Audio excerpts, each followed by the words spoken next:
प्रणिती शिंदे यांनी लोकसभेच्या विशेष अधिवेशनात महिला आरक्षण व परिसीमन विधेयकावर जोरदार भूमिका मांडत महिला आरक्षणावर राजकारण करू नका, ते तात्काळ लागू करा अशी मागणी केली. त्यांनी सांगितले की महिला आरक्षण हा केवळ कायदा नसून देशातील अर्ध्या लोकसंख्येचा सन्मान, अधिकार आणि अस्तित्वाशी निगडित विषय आहे.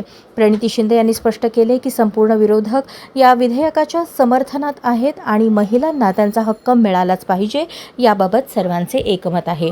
त्यांनी सरकारवर टीका करताना म्हटले की जनगणना 2027 आणि परिसीमनाचा हवाला देत हे विधेयक 3 वर्षे लांबवण्यात आले, मात्र आता अचानक ते मंजूर करण्याची घाई का केली जात आहे असा सवाल त्यांनी उपस्थित केला.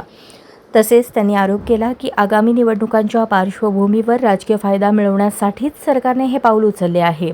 सरकार इतिहास घडवू इच्छिते की निवडणूक डोळ्यासमोर ठेवून निर्णय घेत आहे, असा थेट प्रश्न त्यांनी उपस्थित करत महिलांना न्याय मिळावा यासाठी हे विधेयक तातडीने लागू करण्याचे आवाहन केले.